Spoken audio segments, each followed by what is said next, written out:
This is Boomer Life with Sterling Fox.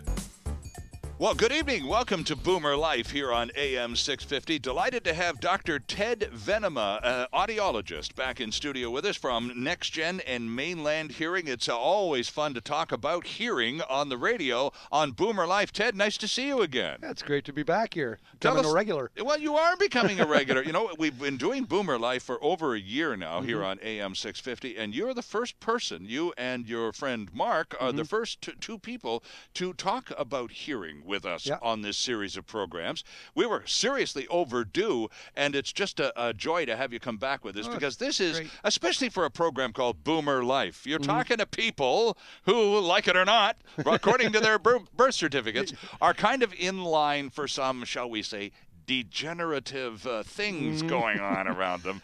We're not all happy about this, but I found, Ted, the more that we understand what's going on, the easier it is to sort of go with the flow. Yeah, for sure. You're an audiologist. Well, on good days. But you back in your university days, you took a general arts degree, and then you went out into the workforce and came back to do an audiology degree after a few years. So what was it that drew you to this fascinating subject area of hearing? I had been working in group homes and in detention centers. Oh, my. Even in Coquitlam here at one time, and walking with my girlfriend up Hastings Street in Vancouver saying, what am I going to do for a real job? I mean, I need a career or something.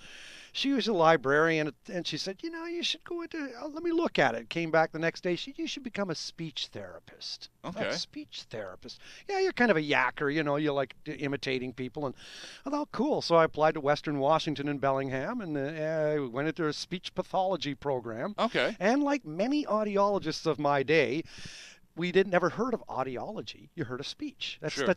But after a while, you're halfway through the speech pathology program, you kind of, I don't know if I really like this.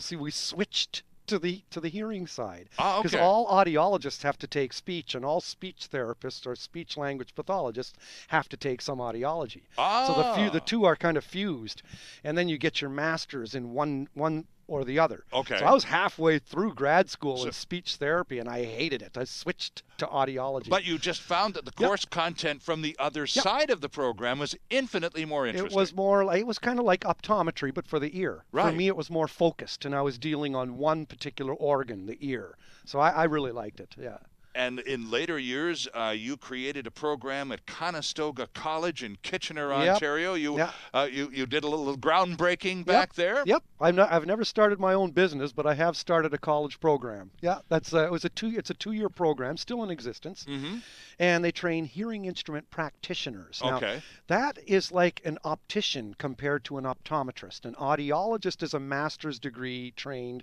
university trained hearing specialist, someone who tests hearing and recommends and fits hearing aids and so on. Hearing instrument practitioners do the same thing, albeit with a college diploma. I see. So their training is a bit shorter, but the need is out there. As you know, you said us baby boomers, people born between 1946 and 64, we are legion. There are many of us. Well, we are the largest single population group of the 20th century. Yeah. There are a lot of us. And so there's this rather large group sort of discovering life together, and we've been doing it now for a long time. We have so, So now, once you got the master's degree and became an audiologist, Dr. Ted, you became a PhD. So what was it that inspired you to go even that further degree into the study of the science? I worked at the Canadian Hearing Society in Toronto as a clinical audiologist for 3 years, and while doing that, once in a while, people would ask me to do presentations. One of them was CNIB, Canadian National Institute for the Blind. Right.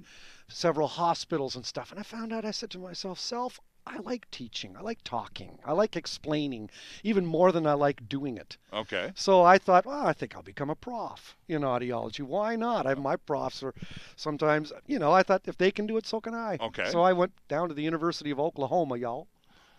And done got my PhD in Oklahoma. Oh, I at see. the University of, and then moved back up to Canada and worked at a hearing aid company called Unitron Hearing, which is Canada's only homegrown hearing aid manufacturer in Ah, Kitchener. Kitchener is kind of like the Mecca or the Jerusalem of hearing aid companies interesting. in Canada. Oh, okay. And so then, after having studied the science, you actually went to work for a company Yep. that makes the product. Yep. So you get to understand the power of the product Yep. from the inside looking out. Yeah, it was a very interesting experience because you learn all about the guts of hearing aids, how they work. You learn about the competitor hearing aids, all about the competition. Sure. And the best part was they flew me around the world to do talks. Oh, I see. Oh, for everywhere from South Africa to Norway to, New Zealand and neat places like that. I really enjoyed. I worked there for 6 years. It was a great. Well, it's no wonder you're such an animated guy to talk with on the radio. You've been around the planet a few times doing precisely this, and all about your favorite subject, which is hearing. Yep, it's good. It's. I just landed in it, and I just like yakking about things, and I just happen to be in this field. So this is where my home is. Right. Well, let's talk a little bit about the hearing test, because first, a couple of things about the hearing test that I think our boomer listeners need to understand. First of all, and here's the most important fact, friends, hearing tests are free. Yes, they are. And they are encouraged. The audiology community encourages each and every one of us to get a hearing test every year. Yeah, why not? I mean, it's like getting a vision test. I mean, if you're having trouble hearing in groups, you're having trouble hearing what people are saying lately, it's kind of crept up on you. People tend to put it off for 7 years after they kind of first become aware. Right. But you know what? You got nothing to lose by trying. Go on in for a free hearing test. Next Gen Mainland Hearing does that routinely. Right. Nobody's business. We just do that. And you always get a 21-day better hearing challenge, which means you can try, if need be, and you need hearing aids, you can try them for 3 weeks without putting a nickel down. Oh, I see. So people have nothing to lose by trying. Right. What's the deal, though? Here's the part that I don't understand. I can remember as a little boy getting my first eye test. The doctor says, put your right hand over your right eye. Now read the letters on that chart. And I'm old enough that I get the letters so I can say them out loud. So I'm maybe 6 or 8. Yeah. And that's my first eye test that I can actually consciously recall. Right. I cannot recall ever having my hearing tested. I can. I think we had it done in schools once in a while. Is that right? In the hallway, a nurse would come through. It'd be part of a routine thing, but hallways are noisy places. Right. You get a lot of false failures, But a hearing test is normally, they put you in a fairly small sound-treated room. It's not soundproof, but it's sound-treated, just like a watch can be water-resistant, not waterproof. Okay. And the idea is just so that normal hearing people can hear all the way down to 0 decibels, which is the softest humans can hear. Okay. And they test you separately, right ear and left ear.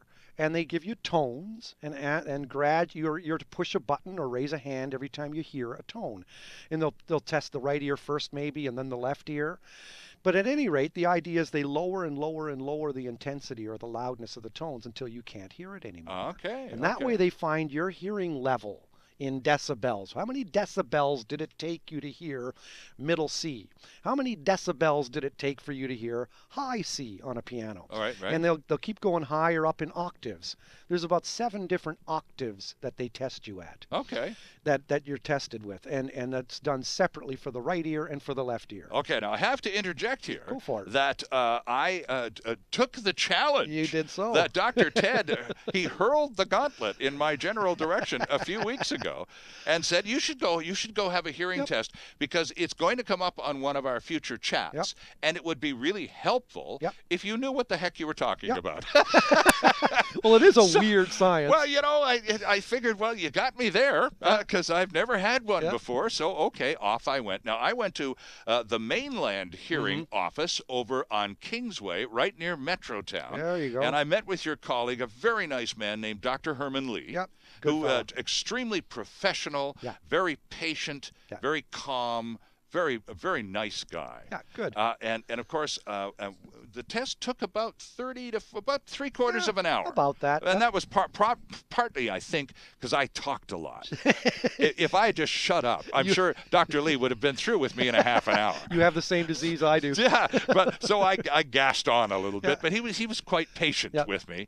But it was when I got my result. He was sitting there marking a chart as he was conducting this whole series of tests, and you'll go through the ins and outs of the testing process. But he was making marks on a chart as we were going along. And so afterwards, you get to sit down and across the desk from your tester and go, well, it's a test. So here we are. You know, we're all products of the North American education system. Whenever we have a test, we need to know our mark. Did you pass? Did we pass or did I fail? Oh, he failed. Well, no, actually, I don't think I did. And it's not a test, friends, that you do pass or fail. No. What if you go into a hearing test with hearing issues? There's no failing. You know you have hearing issues. You just want to know what kind of hearing issues and how much. And and what remedies can be applied. That's right. Yeah. And if you don't have particularly awful hearing, then you'll go through a hearing test, and I guess you could call that a pass. There you go. But there's no right or wrong answer. There's no pass or a fail. You could call it a hearing evaluation There you or a go. hearing assessment. You're just trying to figure out the ins and outs of your own hearing. Right. And the reason that you and Mark and other professionals in the hearing business, Dr. Ted,